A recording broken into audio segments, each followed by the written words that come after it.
সুজি আর একটা ডিম দিয়ে তার সাথে 5 টাকার প্যাকেটের গুঁড়ো দুধ দিয়ে একটা দুর্দান্ত মজার রেসিপি কিন্তু চটজলদি বানাতে পারবে। বাচ্চাদের স্কুলের টিফিনের জন্য এই রেসিপিটা একদিন বানিয়ে দিলে কিন্তু আর কিছুর প্রয়োজন হবে না, তারা কিন্তু এমনিই খেতে পারবে, এতটাই টেস্টি হয়। তো চলো দেখে নেওয়া যাক ভিডিওটা। তার জন্য সবার প্রথমে গ্যাস ওভেনে একটা কড়াই বসিয়ে নিয়েছিলাম, আর আমি কিন্তু প্রথমে ফ্লেমটাকে অন করিনি, ফ্লেমটাকে বন্ধ করে রেখে তারপরে দিচ্ছি এরকম ছোট বাটি মেপে হাফ বাটি সুজি। পরিমাণটা তোমরা যেরকম করতে চাও সেই মতন কিন্তু সুজির পরিমাণটা বাড়াতে বা কমাতে পারো। তো সুজিটাকে দিয়ে তারপরে এর মধ্যে একটা ডিম ভেঙে নিতে হবে। যে পরিমাণে সুজি নিয়েছিলাম তার জন্য আমি এখানে একটা ডিম ভেঙে নিচ্ছি। তারপরে আমি এখানে 5 টাকার প্যাকেটের 1 প্যাকেট আমুল গুঁড়ো দুধ নিয়েছিলাম, তোমরা অন্য যে কোনো প্যাকেটের দুধ ব্যবহার করতে পারো। তো আমি এখানে 5 টাকার প্যাকেটের গুঁড়ো দুধটা সম্পূর্ণ ঢেলে দিচ্ছি। সম্পূর্ণ গুঁড়ো দুধটা দিয়ে এবার এর মধ্যে দিচ্ছি স্বাদ মতো নুন, সামান্য পরিমাণে ময়ামের জন্য চিনি, আর দিচ্ছি 1 থেকে 2 টেবিল চামচ সাদা তেল। এবার এই সমস্ত কিছু দিয়ে দিয়েছিলাম, তারপরে ফ্লেমটাকে অন করব। এখন সুজি, ডিম আর সমস্ত কিছু খুব ভালো করে একটা স্প্যাচুলার সাহায্যে মিশিয়ে নিতে হবে। একটা স্প্যাচুলার সাহায্যে সমস্ত কিছু খুব ভালো করে মিশিয়ে নিচ্ছি, আর ফ্লেমটা কিন্তু এই সময় লোতে করে দিয়েছিলাম। তারপরে যে বাটি মেপে আমি সুজিটাকে নিয়েছিলাম সেই একই বাটির মাপ করে হাফ বাটি জল নিয়েছিলাম, আর জলটা আমি এখানে অল্প করে দিয়ে তারপরে খুব ভালো করে আবারও সমস্ত কিছু মিশিয়ে নিচ্ছি। মিডিয়াম টু লো ফ্লেমে সমস্ত কিছু ভালো করে মিশিয়ে নিয়েছিলাম। এবার 1 থেকে 2 মিনিট এইভাবে নাড়াচাড়া করতে করতে যখন সুজিটা একটু ঘন হতে শুরু করে দেবে, তখন আমি এরকম ছোট বাটির মাপ করে 1 বাটি ময়দা নিয়েছিলাম। আর ময়দার পরিমাণটা তোমরা যেরকম পরিমাণে করতে চাও সেই মতন কিন্তু ভ্যারি করবে। তো আমি এখানে প্রথমে 1 বাটি ময়দা অ্যাড করে নিয়েছিলাম, তারপরে খুব ভালো করে মিশিয়ে নিচ্ছি। আর বন্ধুরা, তোমরা ততক্ষণে আমাকে অবশ্যই কমেন্টে জানিয়ে ফেলো যে আজকের ভিডিও তোমরা কে কোন জায়গা থেকে দেখছো, তাহলে আমি তোমাদের প্রত্যেকের কমেন্টে ধন্যবাদ জানাতে পারবো। আর আমার আজকের ভিডিও ফেসবুক পেজ থেকে দেখলে অবশ্যই ফুডিমিতা পেজটিকে ফলো করতে ভুলো না। আর দেখতেই পাচ্ছ সুজি আর ময়দাটা কিন্তু এভাবে ধীরে ধীরে নেড়ে চেড়ে মিশিয়ে একটা ডো আকারে পরিণত হচ্ছে। আর এই অবস্থায় ফ্লেমটাকে বন্ধ করে দিয়েছিলাম, আর দেখতেই পাচ্ছ ডোটা কিন্তু অনেকটা শুকনো হয়ে কড়াই থেকে ছেড়ে আসছে। তখন এই মিশ্রণটা একটা বড় পাত্রের মধ্যে নামিয়ে নিতে হবে।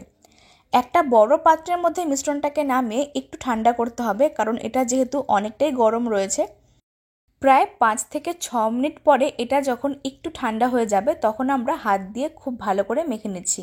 তো আমার এখানে মিশ্রণটা একটু নরম মনে হচ্ছিল, তার জন্য আমি এখানে 1 টেবিল চামচ শুকনো ময়দা অ্যাড করেছিলাম। খুব ভালো করে ডোটাকে কিন্তু মাখতে হবে, আর মাঝখানে এর মধ্যে অ্যাড করতে হবে সামান্য পরিমাণে ধনেপাতা কুচি, আর অল্প পরিমাণে একটুখানি চিলি ফ্লেক্স, আর 1 চা চামচ সাদা তিল। আবারও সমস্ত কিছু খুব ভালো করে মেখে নিচ্ছি। তোমরা চাইলে তিলটাকে স্কিপ করতে পারো। সকালে ব্রেকফাস্টের জন্য হোক অথবা বাচ্চাদের স্কুলের টিফিনের জন্য এই রেসিপিটা কিন্তু ঝটপট বানিয়ে ফেলতে পারো। আর আমি এখানে রেসিপিটা ময়দা দিয়ে তৈরি করে দেখাচ্ছি, তোমরা চাইলে কিন্তু আটা দিয়েও করতে পারবে। দেখতেই পাচ্ছ বন্ধুরা, এইভাবে কিন্তু কোনো রকম জল ছাড়া মিশ্রণটাকে মেখে নিয়েছিলাম, আর এরকম একটা নরম সফট ডো মাখতে হবে। তারপরে এই ডোটাকে ঢাকা দিয়ে রাখছি প্রায় 10 মিনিট, এতে করে কিন্তু সুজিটা ফুলে গিয়ে অনেকটা সফট হয়ে যাবে। 10 মিনিট পরে ঢাকাটা তুলে নিয়ে ডোটাকে আরেকবার একটু ভালো করে মেখে নিচ্ছি। তারপরে এর থেকে কয়েকটা লেচি কাটতে হবে। আর পরোটাগুলো একটু মোটা মোটা খেতে ভালো হয়, তার জন্য আমি এখানে লেচিগুলো একটু বড় বড় তৈরি করছি। তোমরা কিন্তু নিজের ইচ্ছে মতন লেচিগুলোকে ছোট বড় কাটতে পারো। আমার এখানে এই ডোটা থেকে 5টা লেচি হয়েছে। এবার তার থেকে একটা লেচি নিয়ে সামান্য শুকনো ময়দা ছড়িয়ে খুব ভালো করে বেলে নিতে হবে। আর পরোটাগুলো তোমরা চাইলে গোল করে অথবা ত্রিকোণ করেও বেলতে পারো। তো আমি এখানে প্রথমে একটা পরোটা এইভাবে বেলে নিয়ে 4টে ভাঁজ করে চৌকো করে বেলে নিচ্ছি। তোমরা কিন্তু নিজের ইচ্ছে মতন পরোটাগুলোকে বেলতে পারবে। অল্প শুকনো ময়দা ছড়িয়ে ঠিক এরকম একটা পরোটা বেলে নিয়েছিলাম চারাকোনা শেপ করে, আর আরও একটা পরোটা আমি গোল করে বেলে দেখাচ্ছি। নিজের ইচ্ছে মতন তোমরা যে কোনো শেপ করে কিন্তু পরোটাগুলোকে বেলে নেবে। সবগুলো সুজির পরোটা একই রকম করে বেলে নেওয়ার পর এবার এগুলোকে ভেজে নেওয়ার জন্য গ্যাস ওভেনে একটা চাটু বসিয়ে দিয়েছিলাম। তারপরে শুকনো অবস্থায় খুব ভালো করে গরম করে নিয়েছি। তারপরে এর মধ্যে দিচ্ছি সামান্য পরিমাণে বাটার। তোমরা চাইলে ঘি অথবা তেলেও কিন্তু ভাজতে পারবে। অল্প বাটার দিয়ে খুব ভালো করে চারদিকটা ব্রাশ করে নিয়েছিলাম। তারপরে একটা পরোটা দিয়ে খুব ভালো করে ভাজতে হবে। আর বাটার দিলে কিন্তু বাচ্চারা খেতে ভীষণই মজা পাবে আর একটা সুন্দর ফ্লেভারও আসবে। তো আমি এখানে অল্প বাটার ব্রাশ করে খুব ভালো করে একটা পরোটা দিয়ে উল্টে পাল্টে ভেজে নিচ্ছি। খুব সহজে কিন্তু আজকের এই সুজি ডিমের পরোটাগুলো ভাজতে পারো। আর যেহেতু এর মধ্যে ডিম আর অল্প গুঁড়ো দুধ দেওয়া রয়েছে, তার জন্য কিন্তু পরোটাগুলো অনেকটা সফট নরম তুলতুলে হয়।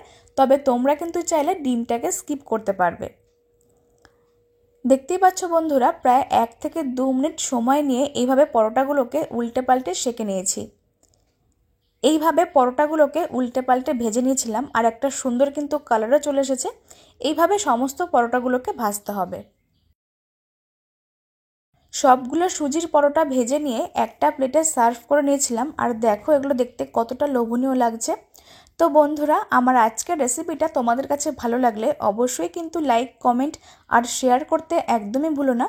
আজকের রেসিপি ফেসবুক পেজ থেকে দেখলে ফুডিমিতা পেজটিকে ফলো করে দিও। ইউটিউব থেকে দেখলে চ্যানেলটিকে সাবস্ক্রাইব করে পাশে বেল আইকনটা প্রেস করে দিও। তো চলো আজকের ভিডিও এখানে শেষ করছি। তোমরা সকলেই খুব ভালো থেকো। ধন্যবাদ।